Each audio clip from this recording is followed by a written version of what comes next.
All right, what's going on, Giants fans? Making a video talking about the Giants' 53-man roster, and it starts not only with the O-line, like it should with the New York Giants, but with a trade. The New York Giants made a trade. They traded for Ravens guard Ben Bredeson. He was a 2020 fourth-round pick.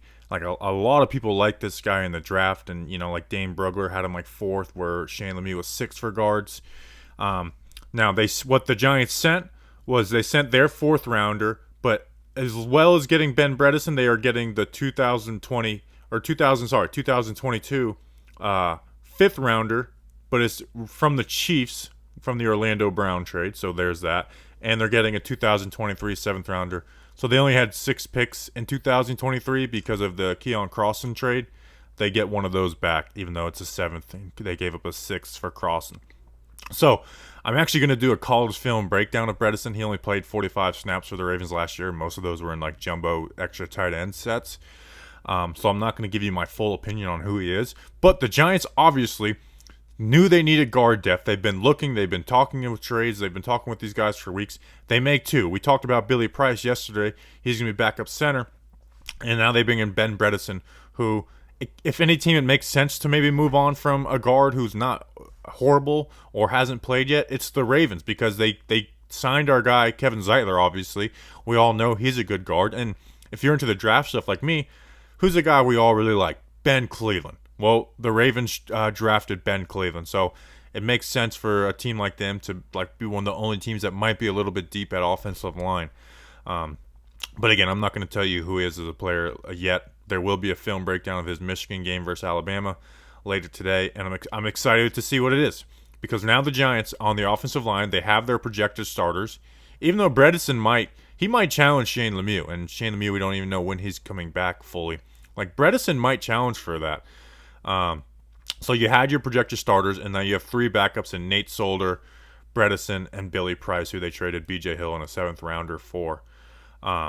So you got to feel a little bit better about the depth, because they were going to look at Ted Larson, and Kenny Wiggins was in there, and both those guys got cut. In fact, I was very mad, and it ended up being bad information, because it was reported that Jonotthan Harrison was cut and Ted Larson was kept.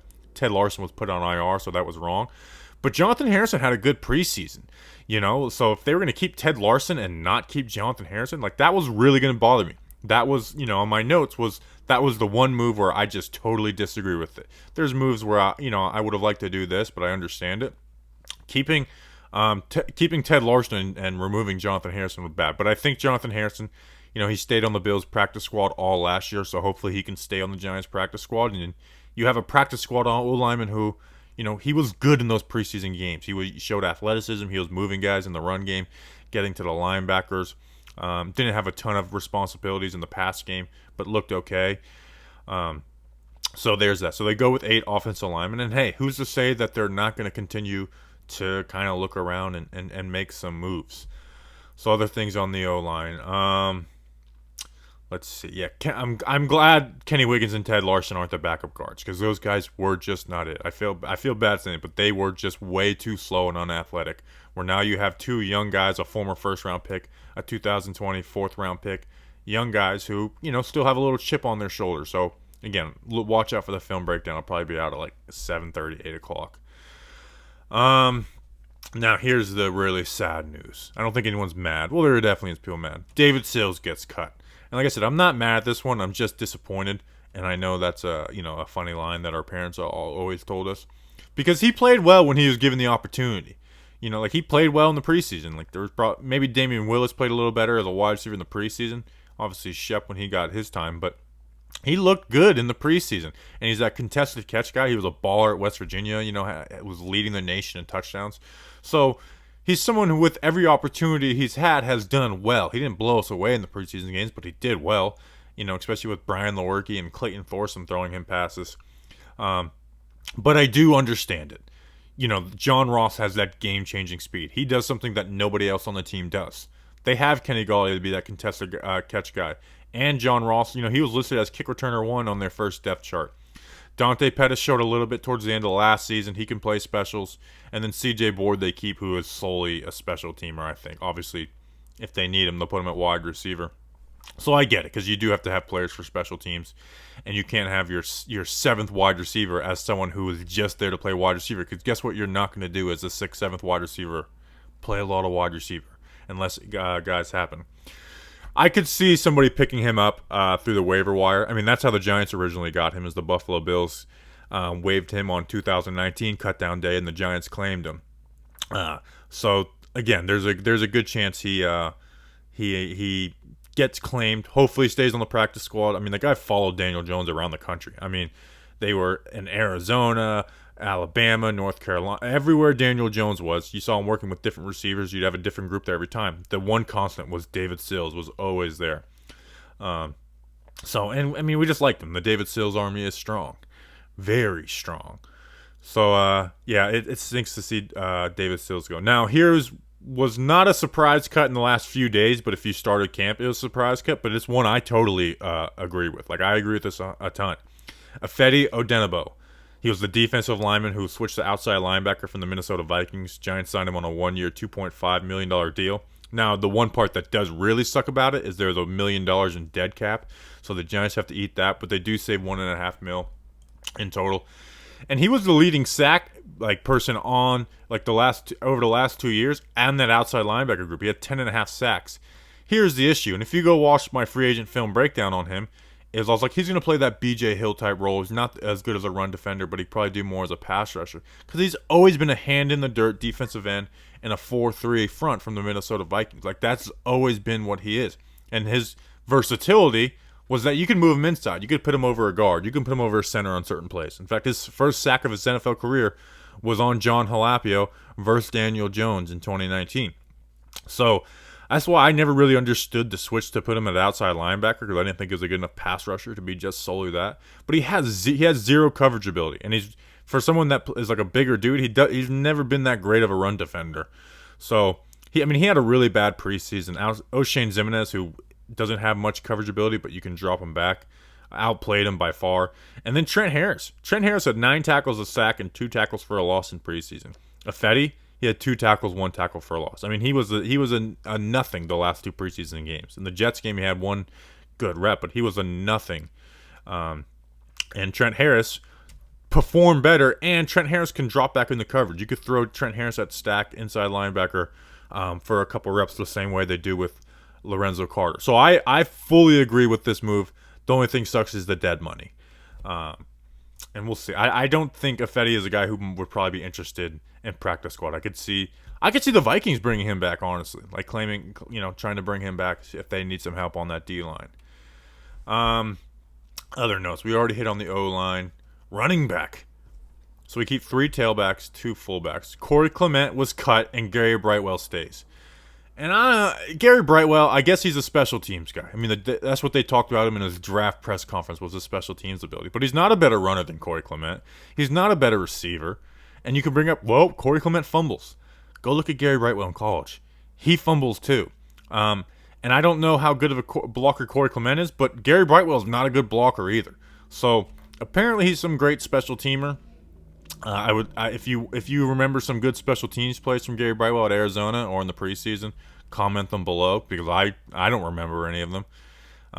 Did he catch a few passes in the flats in the preseason? Yeah, but it wasn't like some dynamic receiver that we've seen Corey Clement be in the past. In the Super Bowl, Corey Clement had 100 receiving yards. So I don't agree with that one. And speaking of special teams, they keep Cullen Gillespie as a solely special teamer, which I'm fine with that. I know, it's like, they're carrying 2 fullbacks. No, not really. Cullen Gillespie kind of is playing that Nate Ebner role. And I saw Arch Stapleton say maybe they even cut Gillespie whenever Nate Ebner is healthy and bring him back. So, I don't view it as 2 fullbacks. View Gillespie as you would Riley Dixon, Casey Kreider. Even though they cut Casey Kreider, but they plan to bring him back, which gives them an extra day to keep somebody on the roster. So that's a very savvy move by the Giants. But Penny, the argument for Brightwell, though, is, Elijah Penny's going to take the RB3 reps, which is okay, fine. But does Penny add anything in the receiving game that Corey Clement does? Like, what if Saquon misses time? Do we want Elijah Penny as the backup running back? I would much rather have Corey Clement. Zach Rosenblatt talked about them maybe bringing Alfred Morrison to the practice squad and you could flex him up. But I don't agree with that one. Let's see. What other moves do we want to talk about? Oh, the Ravens waived Ben Mason, the fullback. And I know we have 2 fullbacks, but if they cut one of those guys, Ben Mason is a difference maker from that fullback position out of Michigan. I'm blown away they cut him. But I was also weird out that they drafted him because they already have what's their full? They have a good fullback. I can't remember his name. Let's see. Josh Jackson and Sam Beal made it. I'm very happy Josh Jackson, the corner we traded Isaac Adom, made it. Or traded for made it, because like Isaac Adom was a decent depth piece as cornerback, so I'm glad. People were telling me that he was going to get cut, and I was ready to rant about that, so I'm glad he stays. Sam Beal makes it. In fact, he owes the Giants money because he opted out. He got an advance, so he's not going to get his full paycheck week 1. At least maybe they don't enforce it, but I think he gets $150,000 taken out, which I always thought maybe they bring him back for week 1 just to get that money back and stick it to him for opting out. I don't know. That's a big time conspiracy theory. Only 3 tight ends make the roster. Obviously Evan Ingram, Caden Smith, and Kyle Rudolph. Now that isn't surprising. What's surprising is Evan Ingram might miss week 1. He has a calf injury. They haven't told us anything on it. Kyle Rudolph coming back from the foot injury. So I could see a claim coming at the tight end spot. Maybe Eric Tomlinson, who was cut by the Ravens. Just keep on bringing Ravens in here. Other news. Aaron Robinson stays on the PUP list, so he's out for the first 6 games. Ellerson Smith made the roster. Maybe he goes to IR, but that was pretty surprising because he really hasn't practiced much in camp. Other news. Devontae Downs is out, so that's good. I don't have to be frustrated by him missing a million tackles and playing slow and not playing the right coverage. Oh, and personal news. Matt Cole, the wide receiver who played cornerback in the Browns game and special teams, I broke the news that he was cut. No big deal. No big deal. Source, Bobby Sources. So if you say Matt Cole's gone, make sure you say per Bobby Skinner. So how about that? All right, anything else I wanted to touch up on? No, I think that's it. What do you guys think about Cam Newton? Bring him in as the backup? That'll get the comments going. Just rolling. Just working the algorithm. Cam Newton. Maybe I should make a video. The Giants must sign Cam Newton. Oh my gosh, so many views. I could just pimp myself out for views, but I won't do that because I'm a stand-up guy. I'm not media scum. All right. Very happy the way they inside linebacker and outside linebacker. Here's something I'll say, and this is what I'll finish it off with. Reggie Ragland, Tay Crowder, and Carter Coughlin all offer 3 different skill sets, and I think you play every single one of them every game next to Blake Martinez. Now, obviously, matchups play, but I love the way our inside linebacker room looks, and it's been a long time since I've said that. So kudos to the Giants on that. We'll see who the Giants add because Casey, who they have. So someone's probably going to go to IR, which it could be Ellerson, to bring back Casey Kreider tomorrow. We'll see. I appreciate you guys. Like, subscribe, do all that dumb stuff. Comment below about what you think about Cam Newton. Tell me that. Blake Martinez had intercepted Cam Newton's last pass in the NFL. How about that? He might go to the Cowboys. I don't know. Appreciate you guys. See you next time. Until then, let's go Big Blue.